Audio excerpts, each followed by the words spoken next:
Hello again, I'm Parlor Gorilla, and I watch Mormon movies. Now, before anyone asks, yes, I am an active member of the LDS faith, so my complaints about living undead scriptures are not to be interpreted as digs against the church or the scriptures that they are poorly representing. Now, some have accused me of being too harsh against zombie scriptures, saying, they're not that bad. They're a part of my childhood. I like the songs. To even, they're a good means of learning the scripture stories. Two things. One, I did not grow up with Walking Dead scriptures, so I am not nostalgia blind to the obvious problems with its representation, animation, and storytelling. Two, that got me thinking about all of the problems that I loved as a kid, and that taught me science and morals while still being entertaining and interesting. And I've made a list of 15 of them. So these are my suggestions for great children's programs you should show your kids. The only rule is I had to have watched them, and the main purpose has to be teaching, whether it be science, morals, or religion, and has quality teaching and entertainment. Number 15, Arthur. Actually, I hate Arthur. He's one of those characters written as naive and stupid for the sake of being naive and stupid and excusing any exposition said whatsoever to him, and any obvious lesson being taught to him. And all the characters are that bland and that obvious and have no unique features. So why is it on this list? It is the most like Undead Scriptures, except with better animation, tries to tackle a variety of problems that families deal with, and except with the most hackneyed of solutions. But the theme song is awesome! Every day when you're walking down the street, everybody that you meet has an original point of view. Hey! Number 14. Beware, you're in for a scare. From the pages of Ariel's best-selling book. Warning. This is a show for older kids. Don't show it to your 2-year-old and then blame me for traumatic events later on. Equal parts fun and scary, this is the perfect intro for your child to the world of horror movie cliches, and you can learn a lot from it, such as, don't enter abandoned areas. Have evidence if you're going to make an accusation against someone, and a perfect opportunity for parents to teach their kids how to be intelligent and cautious and holiday plans may be cut short when the evil execution. Run away and call the authorities! Number 13.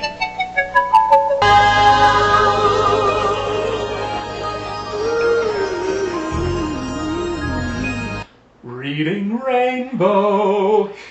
Children learn language by observation and repetition. And being able to watch the words and listen to them at the same time gives children a leg up in learning to read and how to speak English. Being able to listen to LeVar Burton's great voice and reading children's classics while doing it only sweetens the educational value of Reading Rainbow. I'll go over the rainbow anytime you ask, LeVar. To read a book. Let's not be misinterpreting anything here. Number 12. Seatbelts, everyone! Magic School Bus. This has some of the best setups for teaching science I've ever seen put to animation. What is friction and why do I need it? Let's see you stand in an ice rink and try playing baseball. Go ahead, try it! One of my favorites being the Rainbow Light Pinball Machine.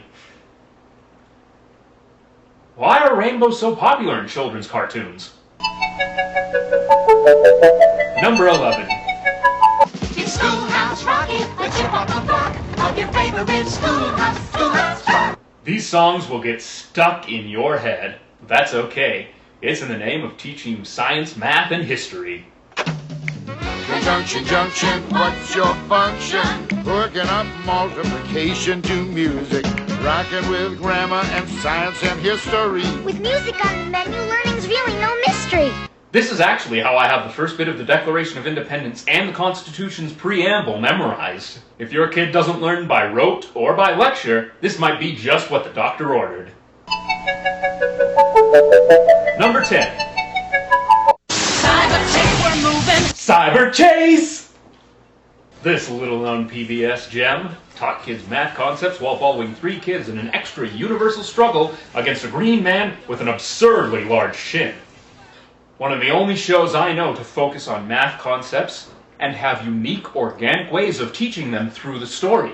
From learning about odds at a carnival, to being forced to understand area and perimeter through a dimensionally stretched skateboard park. This is one underrated but amazing cyber ace. Ha ha! I love puns! Number 9. Home Improvement. Small confession here. I genuinely hate sitcoms. They're bland, stupid, repetitive, ignorant. But I genuinely enjoyed Home Improvement. But mostly because it is a moral teaching show, dealing with the real issues we have growing older and wiser, and trying to be kinder with our significant others, our close family, and even our best friends at work and at play.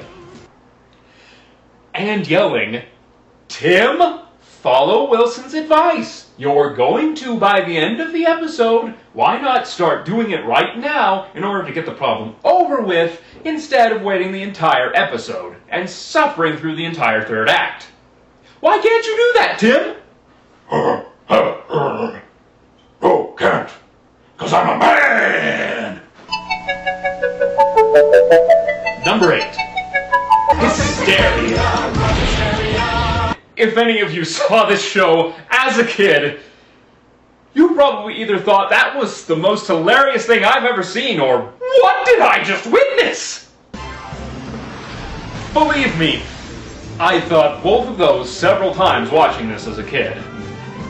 But all of its weirdness is so memorable, you will never forget the facts they slipped in there. The Battle of New Orleans was fought 2 weeks after the War of 1812 was over. At the Boston Tea Party, no one drank tea. By the way, that sequence was a carbon copy of Monty Python's Flying Circus's cheese sketch. We just did a Python sketch in a TVY little kids cartoon. These guys are awesome! On hysteria in stereo. Number 7. Liberty's Kids. Every year, I watch a documentary called Liberty, the American Revolution. It teaches you about the society, culture, people, and genuinely immerses you in the time period and culture that the American Revolution took place. Liberty's Kids does that, except for kids. These 3 kids actually work as reporters for Ben Franklin's newspaper, and have to sneak into the armies of both camps to find out, record, and then report how the war is going, from the American side and from the British side.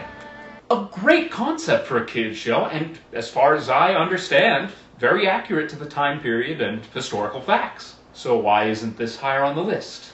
Just listen. Looking at life through my own eyes, I'm searching for a hero to idolize, feeling the pain as innocence dies. Looking at Stop it! Stop it! my own eyes. Ah, it hurts! It hurts! My independent sign, declare it on the dotted line. Let Philadelphia freedom ring and patriotic voices. Only children's show I know where the theme is the worst part. Why? Number 6. Fraggle Rock. Jim Henson, I miss you. You inspired so many people by teaching us that children's programs didn't have to be bland and stale. They could be unique, entertaining, memorable, and even emotional. You were taken far too early, and your characters have suffered ever since. You are my favorite puppeteer. Especially now that the Resurrected Muppet Show has a bloody reality TV show. Wherever you are, Jim, I'm sorry. I miss you. I love you, man. Now let's talk about Fraggles. This is a series dedicated to the idea that people and their relationships are like an ecosystem that need to be maintained by good choices, compassion, having respect for your elders, being courageous but not stupid, and genuinely making a real effort to keep everything in balance. It is teaching kids that taking responsibility and good choices are good not only because they're intrinsically good, but because they have a good effect and impact on everyone around them. It is teaching kids great values for life and work. Kind of like Arthur, except better, and with puppets. Number 5. Bill Nye the Science Guy.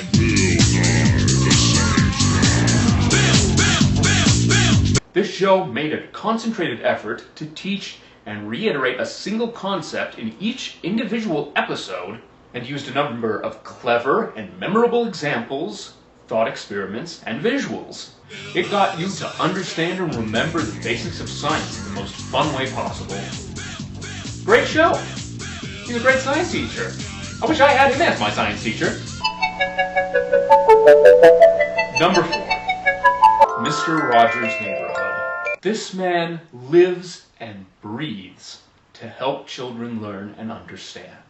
He read up every bit of research done at that time about early childhood development and made himself the best friend of childhood development and acclimation that ever lived.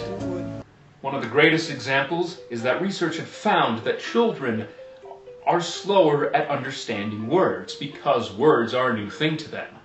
While an adult may understand a numerous amount of words per minute, a child can only understand a few words per minute. Mr. Rogers timed himself reading each script, and he would continue to slow down until he reached what research had found to be the words per minute that children could actually keep up with and understand.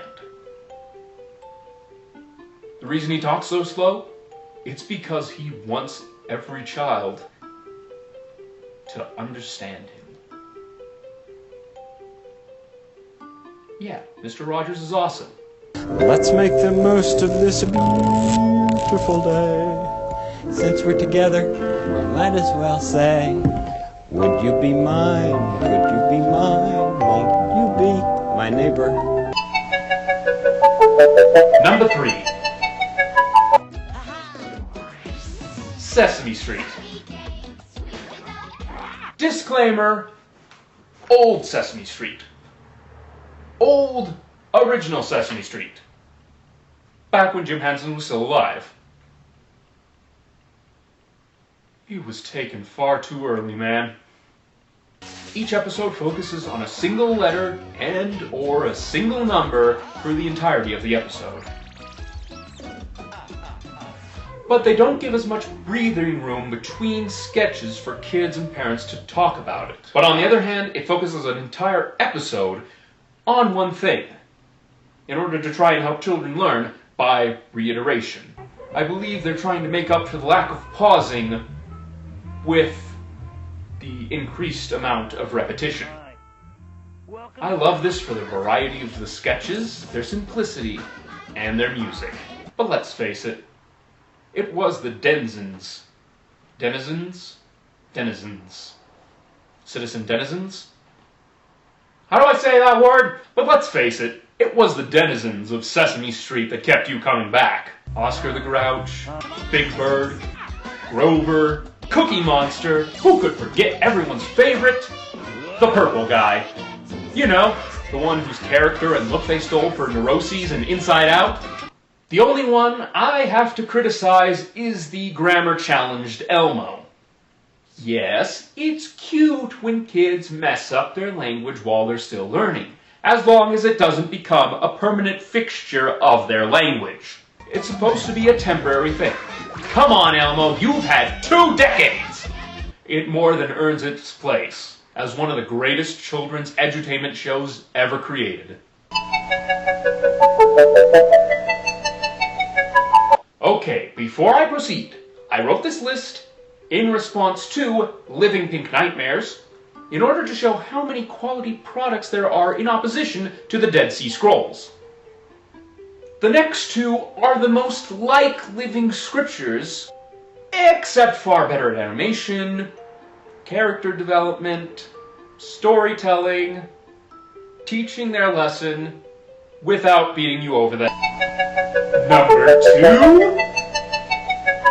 My Little Pony Friendship is Magic. Yeah, I'm Brony. But this show is so good at teaching kids proper values in order to maintain a good, healthy relationship with their friends that I don't care what you call me.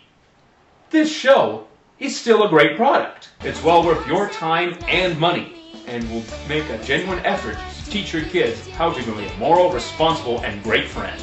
Even the worst episodes touch me for their genuine effort to try and help your child become a better person.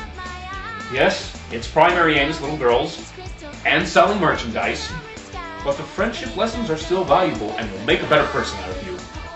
And number 1... VeggieTales.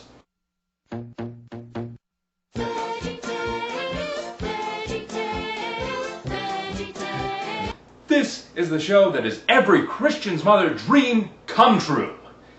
A show dedicated to teaching kids scriptural principles and values in a fun and unique way.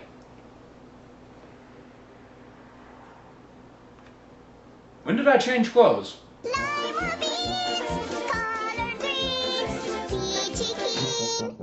It teaches Bible stories and principles without ever feeling preachy or dumbed down. It never feels condescending. It feels inspiring and unique and clever enough that it doesn't feel like they're being condescending to its audience. It feels like they're making a genuine effort to make a good product.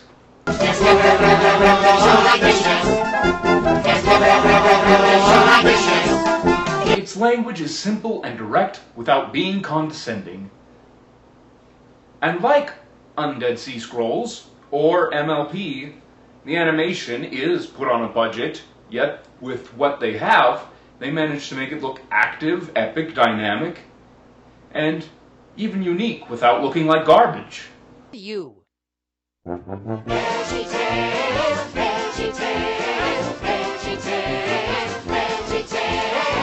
They even have a new Netflix reboot, which is weird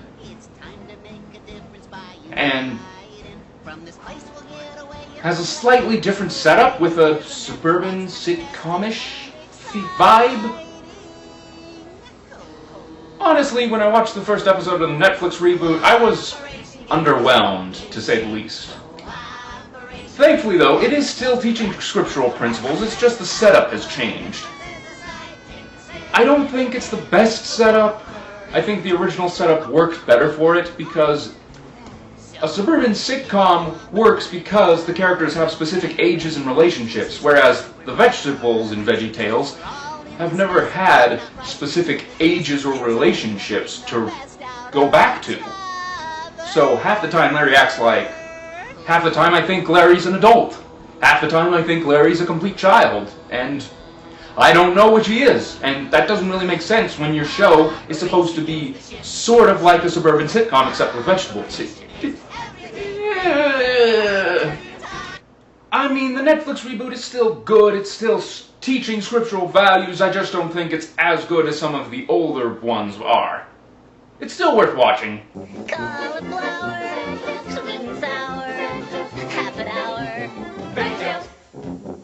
But despite the Netflix reboot not being as good, in my opinion, or at least just its setup is slightly more weird than I would like, VeggieTales is still the best moral educational program for you and your child. Check them out.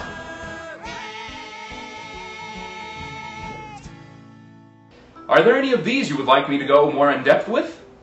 Are there any shows I've missed? What are your favorite shows for moral education or just plain edutainment in general? Let me know down there in the comments. I'm Parlor Gorilla, and I'm glad these shows exist for you and your children. Check them out. And take care. Have a nice day.